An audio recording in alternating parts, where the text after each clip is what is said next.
Bienvenidos nuevamente a Nerdro, el canal de YouTube donde hablamos en serio sobre cosas que no existen. Mi nombre es Pablo y esta es una review del episodio número 13 de Darling in the Franxx.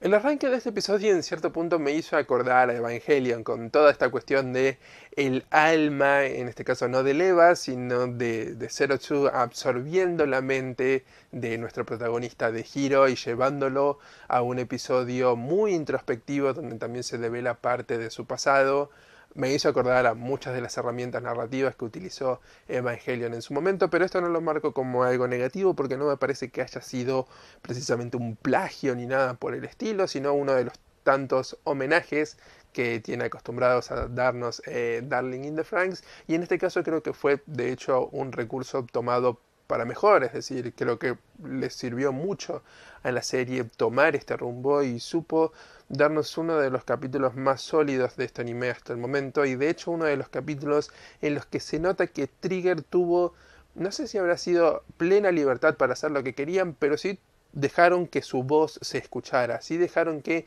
los recursos narrativos de Trigger estuvieran presentes, y eso significa que si bien no es brillante y súper novedoso, sí es muy correcto y muy efectivo, mostrándonos el pasado de forma paralela, desde la perspectiva de Zero Two y la de Hiro. Se nos cuenta la infancia de estos personajes, que estos personajes también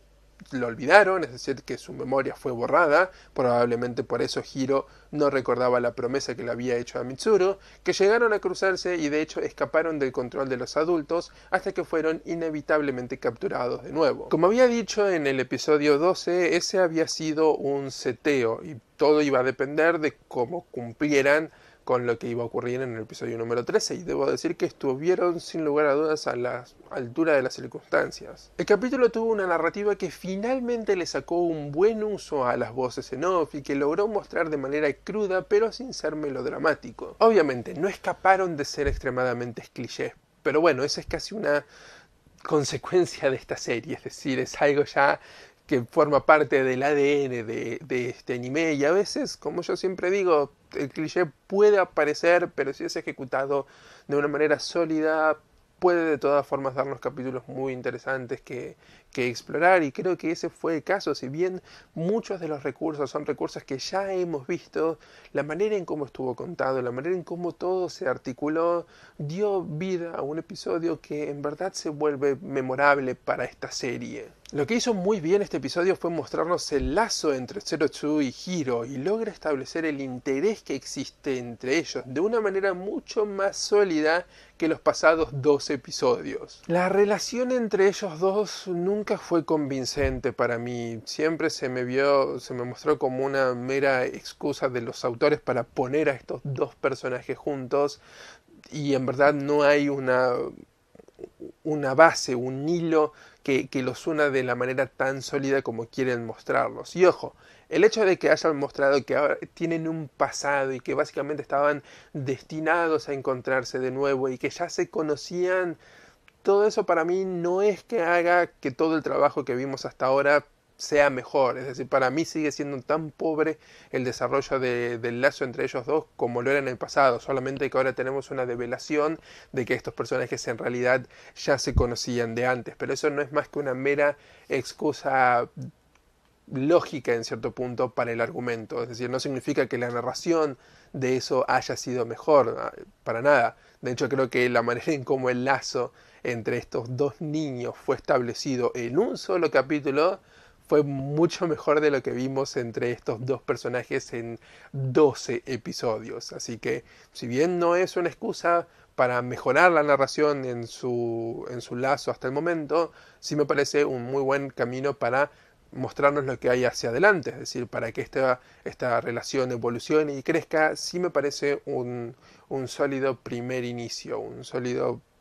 comienzo para este vínculo, así que en ese caso me parece que hicieron un buen trabajo. Zero Two era una niñita salvaje que no conocía nada sobre el mundo exterior, y si bien Hiro también era un prisionero, fue él quien la rescata y le muestra un poco del mundo que los rodea, en un escape que les permite también ir acercándose a ellos como personas. Y de hecho, toda esta secuencia hizo que me dieran ganas de ver las aventuras de ellos dos como niños, es decir, no sé, algo tipo Made in Abyss, donde estos dos personajes tienen que escapar de los captores adultos que están detrás de ellos. Todo eso se me hace mucho más efectivo para el tipo de historia que quieren contar y de hecho se vuelve mucho más perturbador. Porque toda esta temática de la inocencia lo hace precisamente más perturbador. Es decir, estos son niños que hablan de hacer promesas sobre casarse, que se dan nombres, que se mueven con cierta madurez, pero sin perder el hecho de que son niños en un mundo controlado por adultos.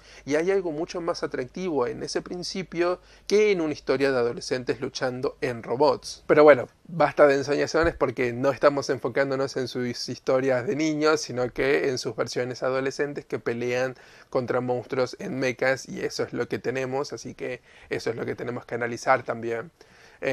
Al final del episodio regresamos a esa realidad, vemos a los personajes luchando y creo que a partir de ahora la serie va a tomar otro rumbo. Es indudable que va a tener que hacerlo porque ahora que estos dos personajes básicamente recuperaron sus recuerdos, no pueden volver a ser los mismos que eran antes. Es decir, Hiro no puede ser el Hiro que se nos mostró hasta el momento porque ahora ya sabe quién es Zero Two y recuerda muchas de las cosas de su personalidad previa, y quiero de hecho ver a ese Hiro, al Hiro que hace preguntas, al Hiro que cuestiona a los adultos. Ese es el tipo de protagonista que tengo ganas de ver, y de hecho creo que ese mismo germen de Hiro se va a empezar a contagiar a los otros personajes que lo rodean, a los otros miembros del elenco principal, y todos juntos van a empezar a cuestionar y vamos a empezar a notar cómo ellos notan las grietas en este sistema, grietas que para nosotros como audiencia son obvias, porque claro, es decir, un mundo controlado por los adultos que hace a los niños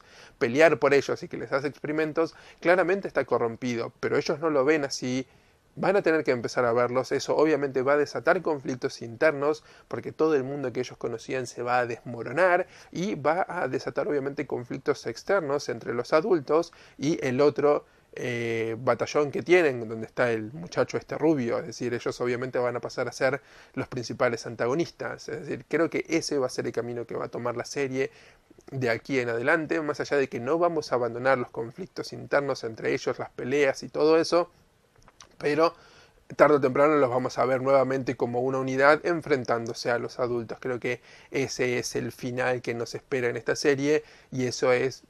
evidentemente para mí lo que este capítulo ya está empezando a construir. Pero bueno, como siempre les digo, eso no es nada más que mi opinión. Ustedes que me dicen, ya vieron el nuevo episodio de Darling in the Franxx, ¿qué les pareció? Cualquiera sea su comentario, déjenlo en la sección de abajo, y si quieren estar al tanto de todas nuestras novedades, simplemente tienen que hacer clic acá, o pueden hacer clic en cualquiera de los videos que aparecen en pantalla para seguir viendo más contenido del canal. Desde Nerdero los saludamos, y como siempre, que tengan buena semana.